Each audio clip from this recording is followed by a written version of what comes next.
Good morning, everybody. Hope you are all doing well.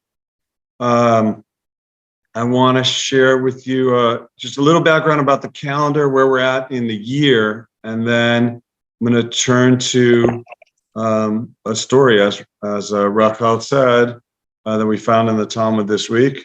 I'm going to put, though, right now in the chat a link to where the story starts in the Talmud. So if you want to pull that up to follow along as we go, you can do that as well. So we find ourselves in the part of the Jewish calendar that's known as the 3 weeks. The 3 weeks between Shiva Asar Tammuz and Tisha B'Av. Those are actually dates, right? The 17th of the month of Tammuz and the 9th of the month of Av always fall during the summertime.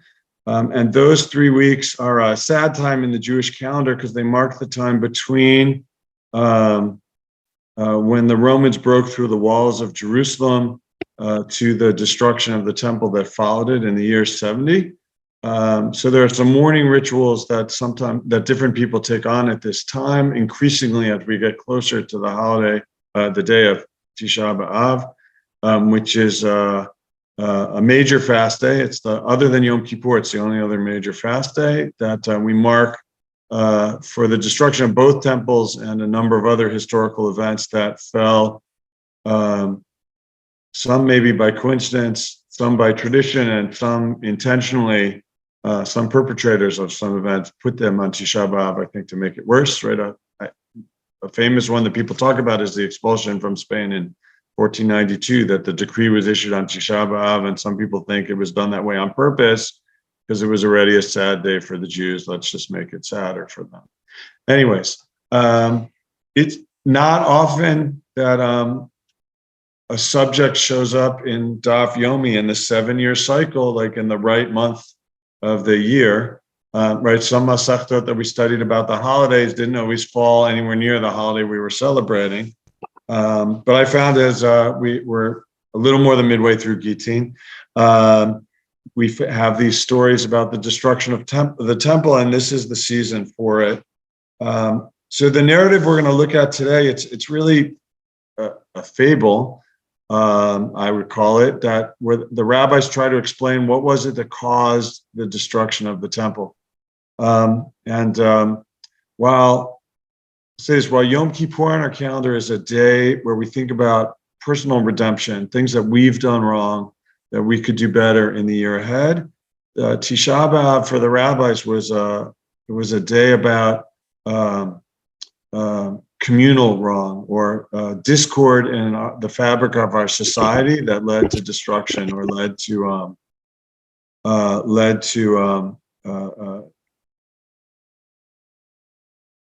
devastating events. They tell this story as a way to show, look at what the fabric of our society looked like, and this is what caused the destruction of the temple. We're going to go through the story, and as Rachel said, every year I read this, there's so many layers to it. I have my own new point that I noticed this week. I'll share with you as we get there as well. So for those who've just joined, I'm going to share the link one more time, and then I'm going to jump in and share the text with you. The rabbis say Jerusalem was destroyed on account of Kamsa and Bar Kamsa. And then they explain what that means. There was a certain man whose friend was named Kamsa and whose enemy was named Bar Kamsa. So Kamsa is, I guess, a family name here. And there's two gentlemen in the town with a similar name. One is just Kamsa, and the other one's named Bar Kamsa, which means son of Kamsa.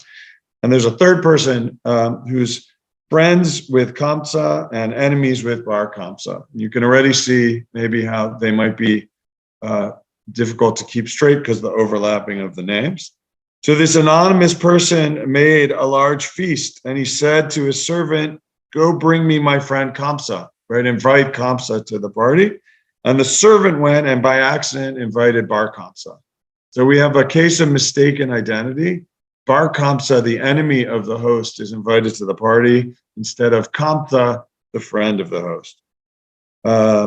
So the man who's hosting the feast came and found Bar Kamsa sitting at the feast, and the host said to him, you are my enemy.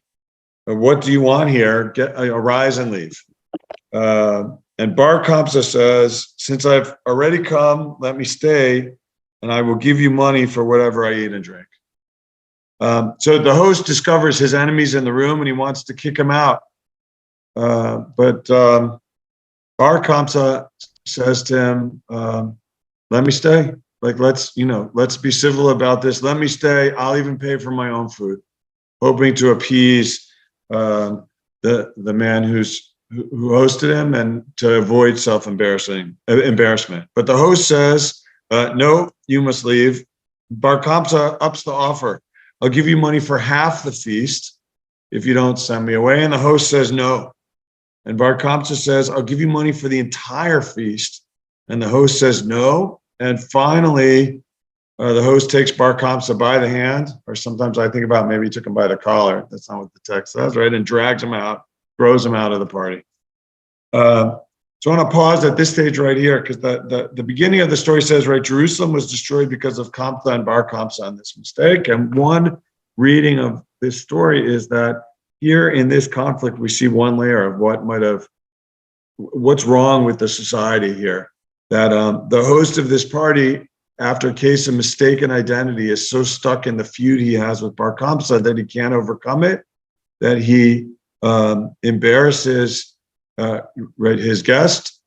He is unwilling to be appeased by the guest, who even agrees to pay or volunteers to pay for the whole party, and that the discord between these two people suggest the rabbis might be the discord between the Jews in general in Jerusalem, and it was the lack of unity and discord and this just tone in society that might have led to the destruction of Jerusalem. So that's potentially layer number one of the story, and one theme that the rabbis think about Tisha B'Av, that we brought it upon ourselves because we couldn't get along with each other. There are other stories in the Talmud about like the different Jewish groups, right? There are not quite political parties, but there were different political factions in the first century, in the Jewish community, that had different opinions about the Roman Empire and how we should appease them or treat them.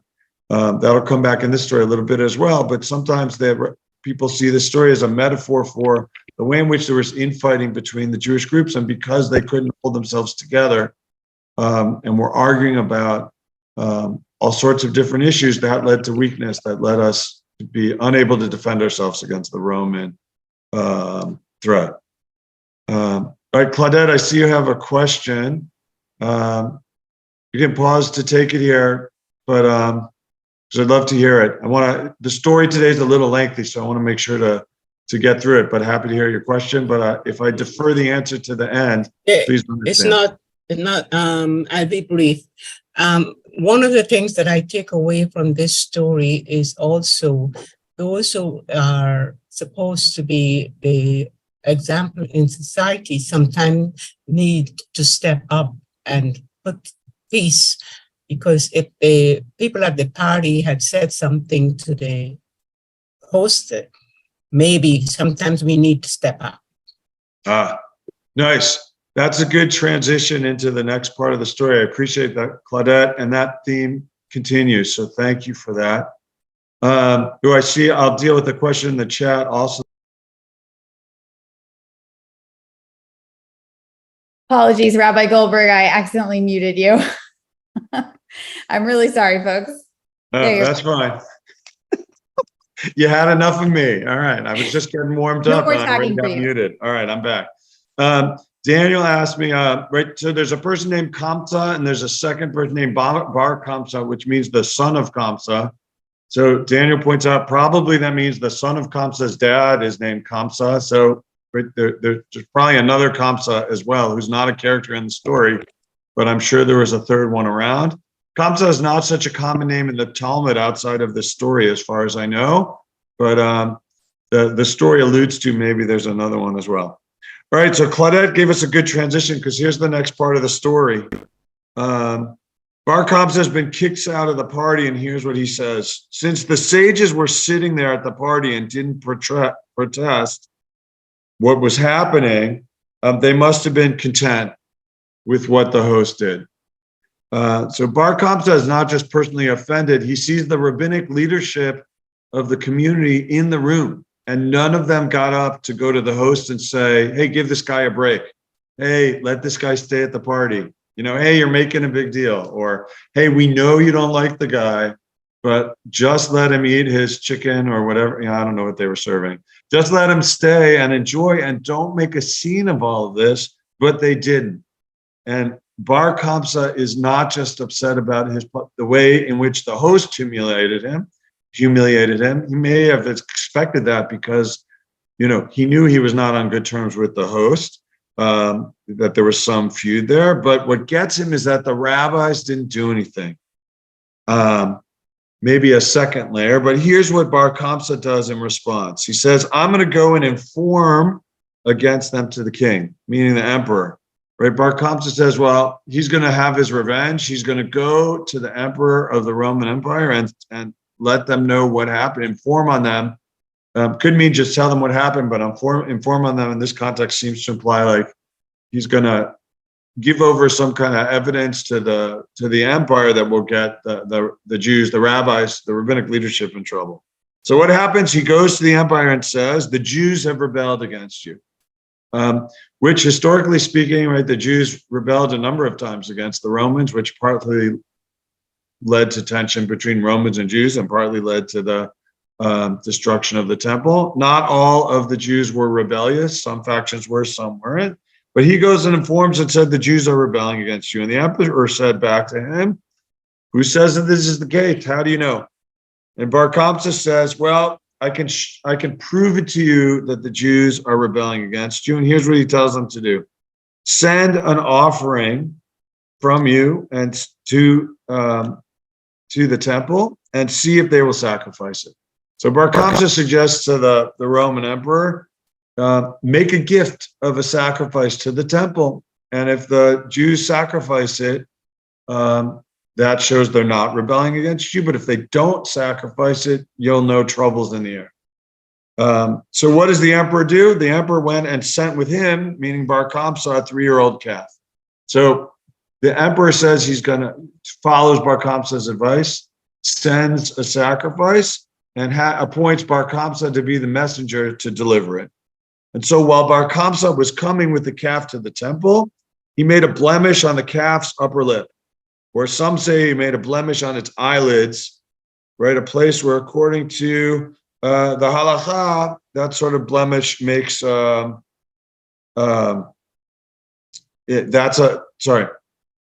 a blemish that would prevent the animal from being sacrificed, but not necessarily from the Romans. So he's sort of setting up the emperor's, right? Bar Kamsa intentionally makes the animal that the emperor sent ineligible to be sacrificed, but in a way that the Romans might not think so, to stir the pot a little bit. And we'll see how that works by going to the next paragraph here. So he brings the animal to the temple, and the sages they're sort of stuck. The same as sages thought to sacrifice the animal due to the imperative to maintain peace with the government. So right, in thinking about what should we do, the rabbis say, well, there's a blemish. We're not supposed to sacrifice this animal, but maybe we should do it anyways because that will keep peace with them, right? We don't want to offend the emperor, so we're going to violate like our sacrifice rules to keep the peace. But Rabbi Zachariah ben Avkalos says to them, if the priests do that, the people will say that blemished animals may be sacrificed on the altar. So one Rabbi Zachariah, speaks up and says, we can't do that. We can't just make a sacrifice to keep the peace, because what will the message be to the people if we do the sacrifice? They'll learn the message that a blemished animal can be sacrificed, and we know that's not true, right? People won't understand what we're doing here to keep the peace. And so the sages step back, and based on what Rabbi Zachariah ben Avkalos says, they don't make the sacrifice. The sages then think, well, maybe we should capture Bar Kamsa and kill him so that he won't go back and speak evil of us to the emperor. right? We have this person who's a threat. Well, we're not going to stop the sacrifice, but maybe we could take Bar Kamsa out of the picture. Maybe a little different from, well, you could be the judge if an inappropriate sacrifice, but one option was sacrifice something they shouldn't, and now they're sort of saying, let's take Bar Kamsa out of the picture, let's kill him, then he can't turn us in, and then we'll be safe. And Rabbi Zachariah speaks up again and says, if you do that, people are going to think that if someone intentionally sacrifices an animal, the punishment for that is death. And we don't want people to be misled that like intentionally, it's not okay to intentionally blemish an animal you're going to sacrifice, but the penalty for that is not the death penalty. It's always interesting to me when I read this paragraph that they don't say it's immoral to kill somebody, even if they're a threat to you. But the issue is people might think erroneously that this is the punishment for bringing a sacrifice, for blemishing a sacrifice. So 2 times the rabbis sort of in this desperate situation say, let's let this sacrifice that shouldn't be sacrificed be a sacrifice, or let's take Bar Kamsa out of the picture. Let's kill him and he will no longer be a threat. I wish it said, let's imprison him, but okay. But Rabbi Zachariah in both cases says, no, stop. We can't do that.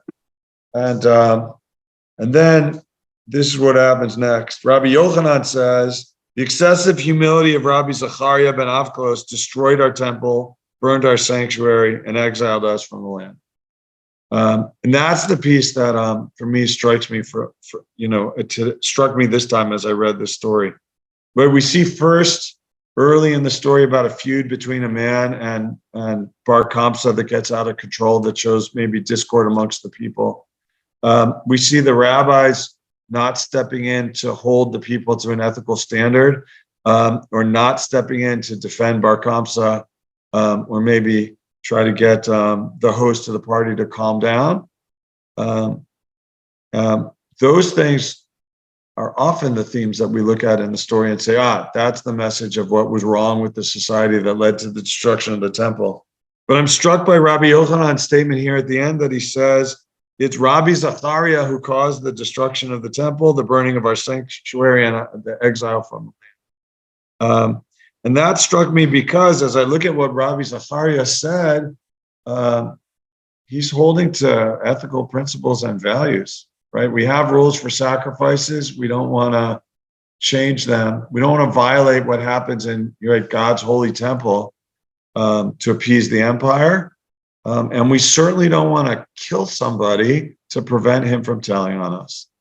But Rabbi Yochanan says, no, it's because of him. The Hebrew says that the English says excessive humility, and the Hebrew says intanuto,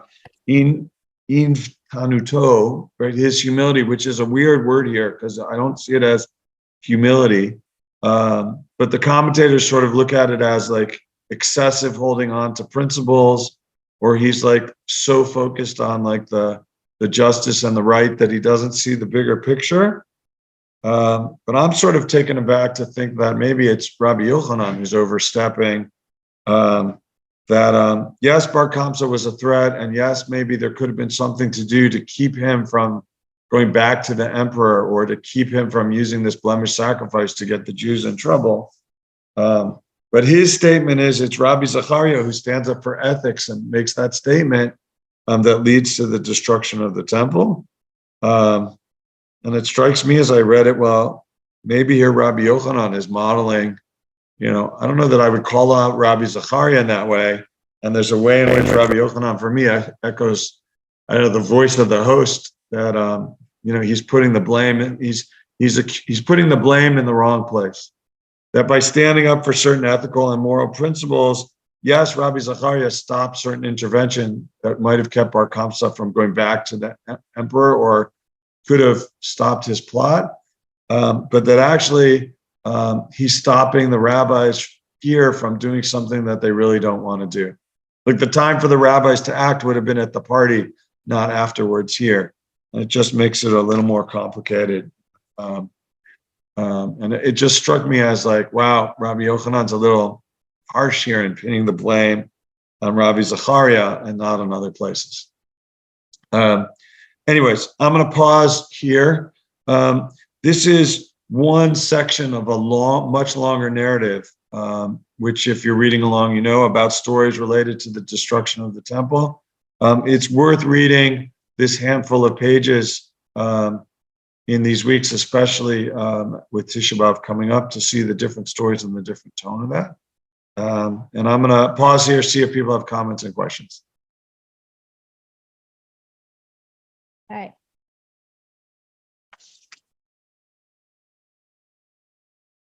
All right, Janine.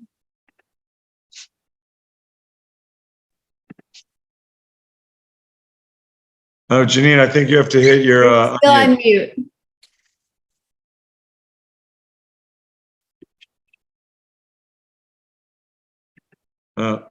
Can you unmute Janine, yourself? we can't hear you.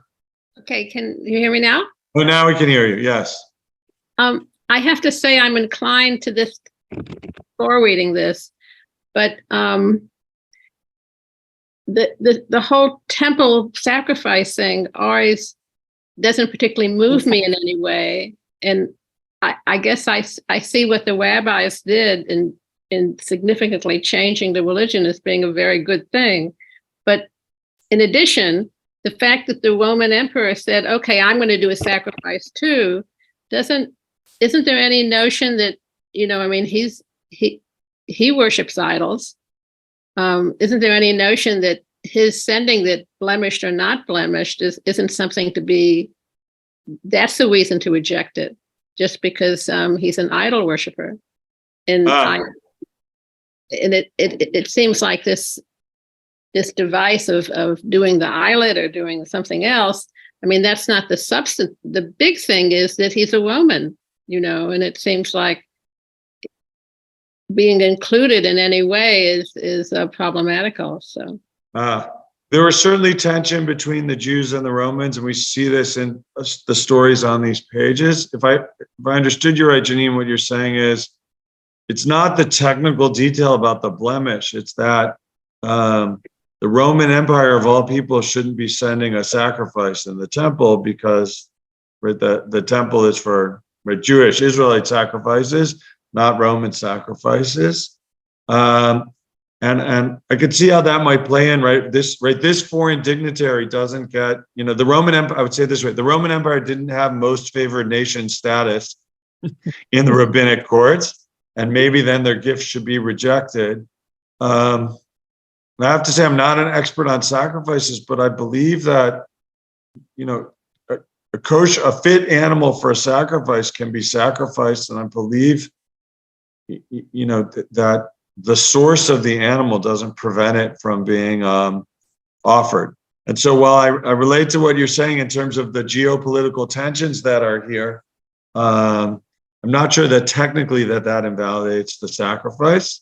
I would say also, I think that I really see this story as a literary, I think it's highly unlikely that, there are literary elements to the story that make me think it's not a historical account. And I think also it's highly unlikely that the Roman emperor would send a sacrifice, that we'd be in this situation. But if you're reading along in Daf Yomi, we know there are lots of stories about encounters between the rabbis and various Roman generals or emperors. We see some in the pages ahead also. And so the Roman leadership are often characters in the Talmud. And it's a good question to think about, what the rabbis are trying to say to us when they make these folks we're definitely on the other side of, certain, of the conflict, characters in the stories in the Talmud. So thanks, Janine. Carol, you want to ask your question or make your comment? Yes, just related to that question. Thank you, by the way, Rabbi Goldberg, for the your connections, which were new to me and helpful. But about the sacrificing of an idol worshiper, yesterday I listened to Dr. Scheinerman's class from last year on Tisha B'Av, and I believe, I might have it mixed up, but I believe that she said that it was perfectly okay for non-Jewish people to bring sacrifices to the temple. In fact, it was an honor, but some Jews saw it as an honor. So that might be relevant at this moment in our discussion. Yes. Thank you. Very much so. Thanks for adding that. It's good we have, our archives to go back. You can listen to any of these again, right, online we can give you the link for all of that. But yes. On YouTube. We have a YouTube channel, by the way. Oh, nice. And a number of people have we tend also to throw classes and record on YouTube. I will throw the link in the comments. Go ahead. Nice. So a number of people have also put in the chat that, right, have confirmed that, right, you don't have to be Jewish to bring an offering to the temple as long as the animal is fit and proper. So I hedged on that, but we got confirmation. Thanks, everybody. I'll have to go back and study the sacrifices to get that as well. But the Roman emperor, while it might be offensive, Janine, back to what you said, might be from we might not have gotten along, right? A fit sacrifice could be offered if sent, and the issue wasn't the source. But I understand what you're saying, Janine. That right, the source here could be the issue because right, it's the Romans who were the oppressors in that day. All right, Claudette, I see you're back. I just want to make sure if someone else wants to get a question in before we go to second round. We have one in the chat for you. Somebody wanted to think about why the host of the banquet, who arguably sets this whole thing in motion, never gets named. We hear about Kamsa and Bar Kamsa, but we don't actually get the name of the guy who was making the party.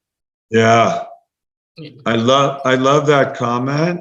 I actually really love that comment because before I respond to that, one of the complications, I think that the results from the fact that the host is anonymous is that some people think like the conflict is between Kamsa and Bar Kamsa, right? When they say Jerusalem is destroyed because of Kamsa and Bar Kamsa, like something, right? A misunderstanding sometimes is somehow that it's Kamsa and Bar Kamsa had some argument between them, but it's not that.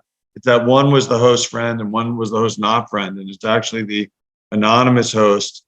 In his conflict with Bar Kamsa. I think some of this is part of the anonymous host, as I read the story, this is just my own interpretation, is that because the person is not named, right, they're not some character in the Talmud, it could be anybody. And I think that might be the point, that it could be anybody, that this sort of behavior, it's in anybody to do it, so that it's not like this one person who ruined it for everybody, but everyone has their Bar Kamsa moment, and anyone could step in and be that anonymous host. And any one of us could, contribute to discord in our society by overreacting or embarrassing another in a particular moment. And, I think in some ways the question is the anonymous host could be us. And if the rabbis want us to look inward as we mark Tisha B'Av to say, how do we contribute to discord in our society? How can we prevent that? I think some of the anonymity of the host is to allow us to read ourselves into that character and think about when have we been that character and when might we, how can we change so that we're not that person? That was just what I wanted to say, Rabbi, that I think our discourse today in a modern time, we need to pay attention, because all the tensions that we're having right now in Israel, we need to have civil discourse to avoid this tension. Yes, thanks, Claudette. I think I'm struck by these stories this year in particular, and while we don't always go to politics in this space, but I'm personally troubled by the civil discourse and tensions both in Israel and in the United States where I live. And it's not about that there are differences about opinions, but the nature of the conversation has changed. I like a really listening good to each other any longer. We're not listening. True. Right. I like a really good debate about issues of substance. But the way in which we're talking about it is difficult. And the lesson of Tisha B'Av is that sort of erosion to society could lead to destruction of the scale of the destruction of the temple. And I think whatever the metaphor for that is today, both Israel and America need to find ways to go back to civil discourse and find better channels to work out what we disagree about. Thank All right, you. Laura, I see your hand. We're over a couple minutes, but So I'm I had going a to take couple of, one more. yeah, I had a couple of questions. One is, why would the rabbis make this the reason for the destruction? And I'm wondering if this is the longest, I guess it would be called an agada in Talmud. And I was thinking that perhaps, as you kind of hinted at, the host isn't named maybe because it's a fabrication. And I think the host embarrassed himself and not just his guest. Yes. But I'm wondering why you think this was the story chosen for that. Yeah, so that's a great question and really big one. I love your question about, is this the longest? I mean, this whole stretch of Agadah, there's a series of stories one after the other. It's a really long stretch. I know there's some Agadah related to King David somewhere that feels long. I know my guess is I don't know what the longest straight Agadah in the Talmud is. This is one of the longest. I know sometimes there are a few folks, in this session. If you're here and put it on the chat. What's the longest number of pages or words Agadah? I don't know. I've never counted, but this is a long stretch and many, many pages in a row. So I don't have a definitive answer for that. Some of this is complicated. To your question about like why this story, I think some of it is about. Well, I would say this. I think as I look at all the different versions of the story, like some of the reason why the temple was destroyed is because the Jews kept revolting, and some of the rabbinic figures, were part of the people who wanted to revolt sometimes. But generally speaking, the Talmud, anyways, comes across as anti-revolt. Right. That's why the Hanukkah story in the Talmud is about the miracle of the oil more than it is about, the military victory. And I think the rabbis, after the destruction, still living under the Roman Empire and then other empires, didn't want people to get the notion that revolt was okay and we should keep revolting and we should, because nothing good ever came from a failed revolt in their sense of history. And it led them to turn inward and said, what could this be about? So that's some of my answer about why they pinned it on it. I know for me personally, that like the Shiva Asar B'Tammuz leading to Tisha B'Av this time of year is the personal start of like my high holiday cycle, like leading to Yom Kippur. Like there's some really broad issues about how do we act as a society, and then we slowly get to focus on our individual selves when we get to Yom Kippur. And it's stories like this that help me frame like this whole arc of time from now to the high holidays in the fall. And that, I don't know if that's why the rabbis did it, but as a result of that, the rabbis using these themes for the destruction, it really helps for me shape this whole arc of the year where I'm thinking about how could our society be better? How could I be better? And at a time where, while historically there's a piece of me that mourns for the loss of the temple, right? We're 2,000 years from that event, and I'm not a believer in return to sacrifices. So like some of what we're mourning, I understand, was the tragedy of 2,000 years ago, and it's valuable to mark. But deeper for my soul, it's the themes of this story that really speak to me. As I fast on Tisha B'Av and start preparing myself for Yom Kippur a few months ahead. Yeah, I found Anyways, thanks for the question, Laura.